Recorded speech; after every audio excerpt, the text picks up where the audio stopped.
Tired of kiting the hunter for 5 seconds? So here are my best 15 tricks and tips that will improve your kiting skills. Number 1. Keep an eye on the hunter. This is the most important thing you should do or start doing. Checking the hunter's next movement is always important. You can see if he is aiming a skill at you or trying to mind game you some way. This seems very simple for older players, but for new players it requires a little practice to do it. You can do it either like me during running, switch the camera to the back. And don't forget to turn the joystick down. Or you can also enable in the settings this little camera. The camera will allow you to look back when you tap it.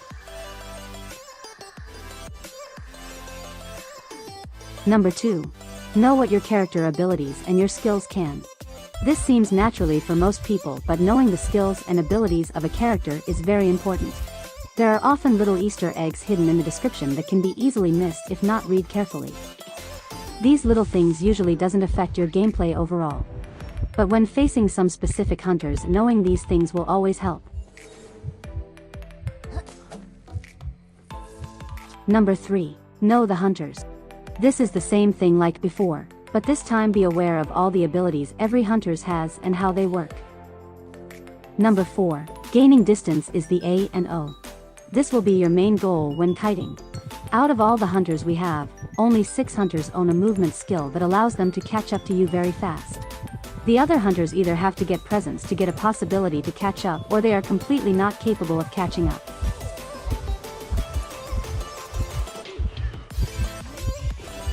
Keep in mind that every range hunter, example like Sculptor and Bonbon, have a range limit, where they can place or throw their range skills.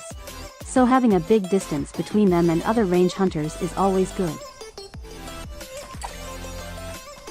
So try to gain distance in every situation if possible. Number 5. How to loop. When the hunter gets too close to you and transitioning away is no longer possible, we talk about looping. So my best tip for looping is to first watch how the hunter reacts to the pallets. By that I mean when you go through the pallet, watch what the hunter does. If he waits a moment or if he just goes through them without hesitation. If the hunter is afraid of the pallets and sometimes tries to hit you behind the pallet, just keep kiting without dropping it. If the hunter changes his strategy and ignores them, watch him a little longer to be sure. If nothing changes and he gets too close to you, then act like you're going for another round. Then run back to the pallet and stun him.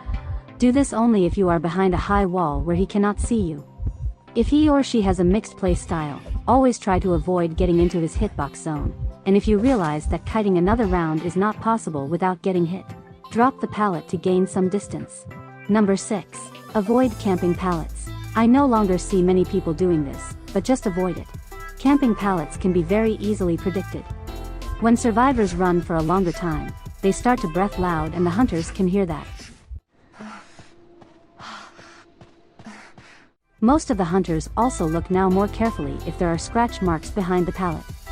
So they are most likely to gonna hit trough the pallet or use a skill to check if someone is behind there if they find no scratch marks. You are also behind the pallet very vulnerable for blink attacks. Number 7. Silent fast vault. This is a trick that can be very useful during chase. It might leave the hunter confused.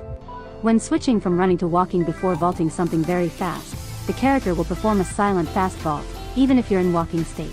Remember that this vault will not give the hunter any notifications.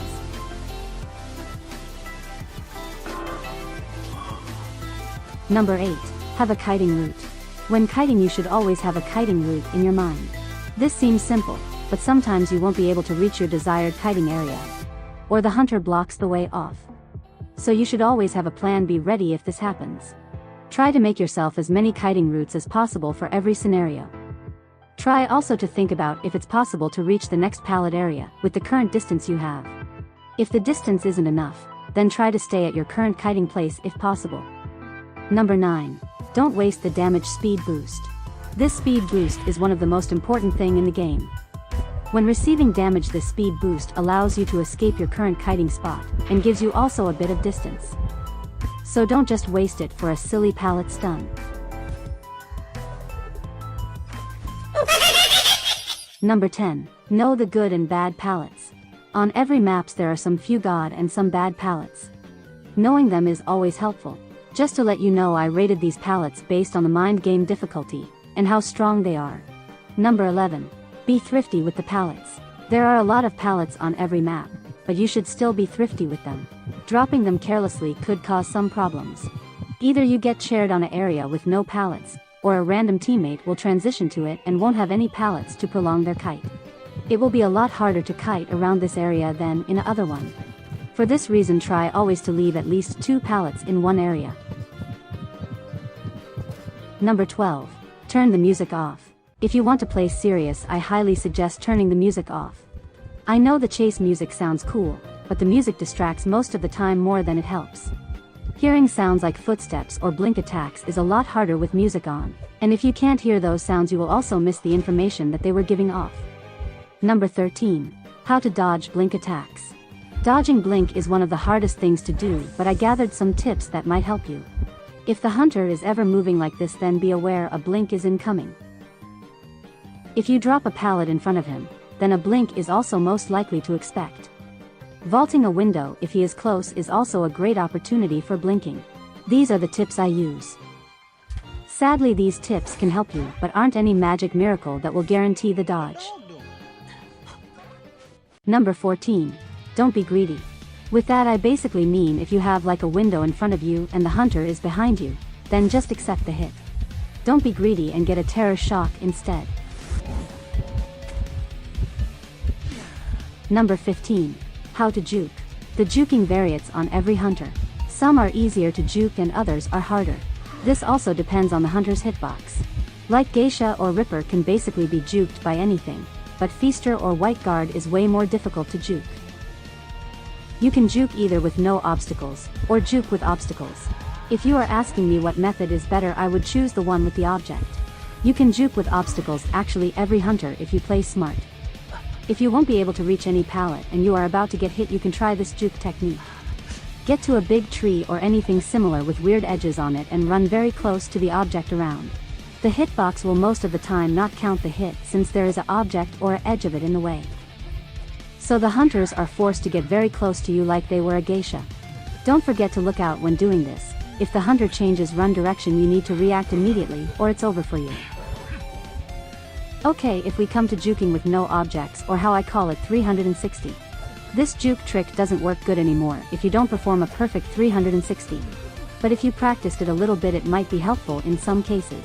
Juking with no obstacles won't work on almost any hunters, except like mentioned before Geisha and etc. Doing it on hunters like Violetta is impossible.